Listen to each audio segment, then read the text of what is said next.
आज का सवाल है प्रश्नावली 6.2 क्वेश्चन नंबर 9। क्वेश्चन नंबर 9 में कह रहा है कि ABCD एक समलंब है जिसमें AB समांतर DC हैं तथा इसके विकर्ण परस्पर बिंदु O पर प्रतिच्छेद करते हैं।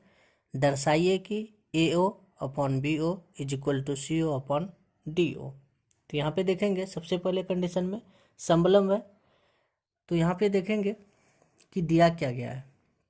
तो मेरा दिया है ABCD एक समलंब है। तो यहाँ पे लिखेंगे ABCD एक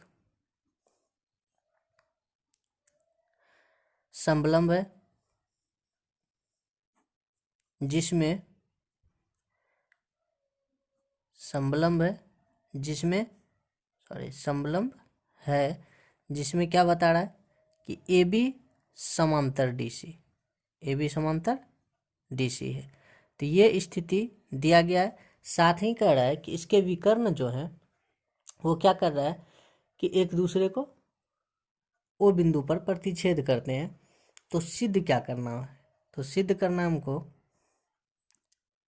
सिद्ध करना है कि AO अपॉन BO सिद्ध करना है AO upon BO is equal to CO upon DO, ये सिद्ध करना है। तो सबसे पहले इसके हिसाब से एक समलंब चतुर्भुज का निर्माण करना पड़ेगा। तो समलंब चतुर्भुज हम यहाँ पे देखेंगे, हम पहले से बना के रखे हैं, इसमें हम समझने का प्रयास करते हैं कि एक समलंब चतुर्भुज दिख रहा है। तो इसमें से देखते हैं कि क्या कह रहा है। समलंब चतुर्भुज यहाँ पे मौजूद है, कह रहा है कि एक समलंब चतुर्भुज ABCD लेना है। तो यहाँ पे हम एक समलंब चतुर्भुज ABCD बना लिए। इसमें कह रहा है कि AB समांतर DC, तो यहाँ पे AB भुजा के समांतर DC खींचा गया है। AB और DC समांतर है। साथ ही साथ दोनों विकर्ण जो है AC विकर्ण और BD विकर्ण, ये देख रहे हैं कि दोनों एक दूसरे को O बिंदु पर प्रतिच्छेद करते हैं। ये तो सवाल के अनुसार से बना है। अब यहाँ पे हमको सिद्ध करना है कि AO upon BO is equal to CO upon DO। तो यहाँ पे देख रहे हैं AO अपॉन BO और CO अपॉन DO, इसको प्रमाणित करना है। तो चलते हैं हम सवाल की तरफ। तो सवाल में इसको सॉल्व करने के लिए क्या करना पड़ेगा, हमको एक रचना करना पड़ेगा। तो हम यहाँ पे सबसे पहले चित्र में देख लेते हैं कि चित्र में जो है कि हम यहाँ पे AB के समांतर का तात्पर्य है कि जो DC के भी समांतर होगा, क्योंकि AB और DC दोनों समांतर हैं। यदि हम AB के समांतर कोई रेखा खींचेंगे तो वो स्वाभाविक DC के भी समांतर होगा। तो हम यहाँ पे एक AB और DC के समांतर एक रचना करते हैं, जिसको हम टूटी हुई रेखा से दर्शा देते हैं और इसको E बिंदु लिखेंगे, यहाँ पे क्रॉस करेगा। तो अब यहाँ पे हम देखेंगे कि रचना करते हैं। तो यहाँ पे हम दर्शा लेते हैं रचना को भी। तो यहाँ पे रचना में लिखेंगे क्या रचना, तो क्या रचना करते हैं OE समांतर AB खींचा।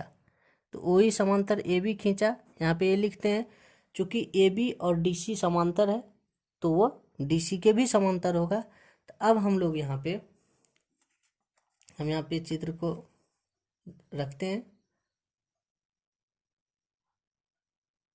अब यहाँ पे हम चित्र के हिसाब से समझेंगे कि यहाँ पे देख रहे हैं कि OE जो है कि वो AB के समांतर खींचा गया है।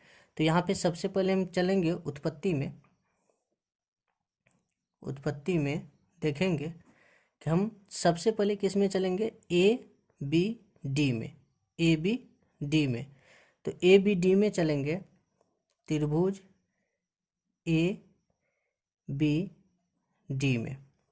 तो ABD में क्या देखते हैं कि यहाँ पे OE जो है वो AB के समांतर है। तो ओ ई समांतर ए बी। तो यहाँ पे देखते हैं कि जब ओ ई समांतर ए बी है तो स्वाभाविक सा बात है कि जब ओ ई समांतर ए बी है तो थेल्स प्रमेय के अनुसार चलेंगे। जब कोई त्रिभुज में किसी एक भुजा के समांतर रेखा खींची जाती है तो अन्य दो भुजाओं को समान अनुपात में विभाजित करती है। तो थेल्स प्रमेय के हिसाब से तब क्या हो जाएगा हमारा, यहाँ पे देखेंगे थेल्स प्रमेय से तब क्या हो जाएगा मेरा कि यहाँ पे कि ए ई अपॉन डी ई, या हम इसको डी ई अपॉन ई ए या ए ई भी लिख सकते हैं और D O upon B O भी लिख सकते हैं।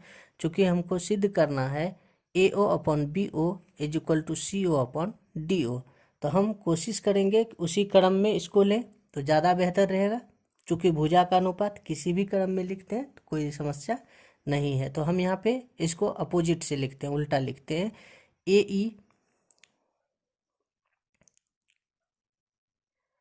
ई अपॉन डी ई, और यहाँ पे लिखेंगे इसी प्रकार से अपोजिट में ही लिखना पड़ेगा।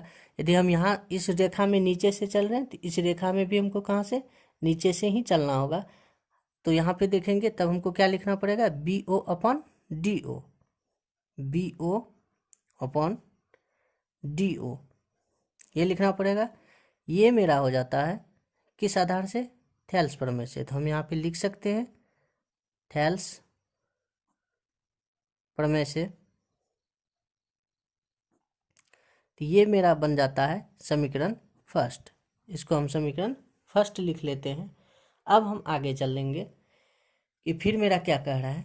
अब हम यहाँ पे देखेंगे चित्र में एक बार पुनः कि चूँकि जो है कि ये ए बी के समांतर था, अब हम इसी को चूँकि ये डी सी के भी समांतर होगा, चूँकि ए बी और डी सी समांतर है, तो अब हम चलेंगे ए सी डी में, इस त्रिभुज में चलेंगे ए सी डी में।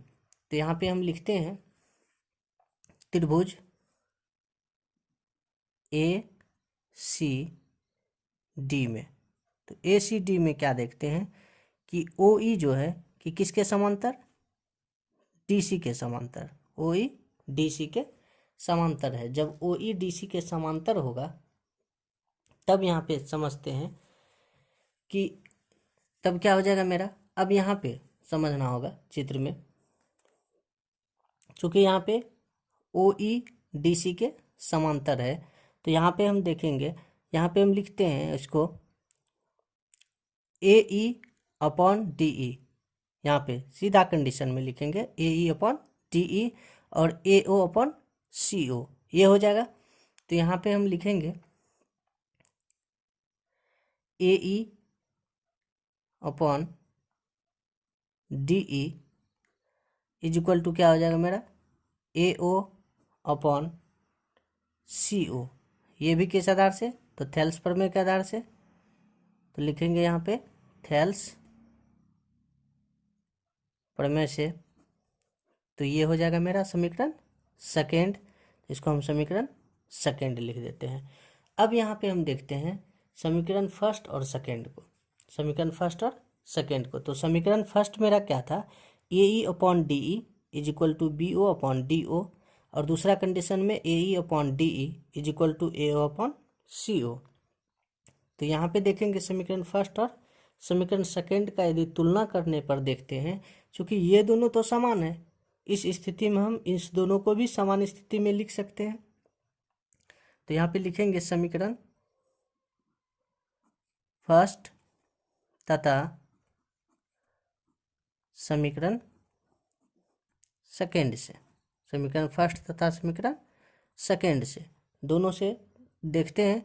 तो यहाँ पे ये इसके बराबर और ये इसके बराबर, और ये दोनों बराबर है, तो स्वाभाविक है कि B O upon D O बराबर ए ओ अपॉन सी ओ होगा। तो हम यहाँ पे लिख सकते हैं इसको A O upon C O is equal to B O upon D O, B O upon D O, ये लिख लेते हैं।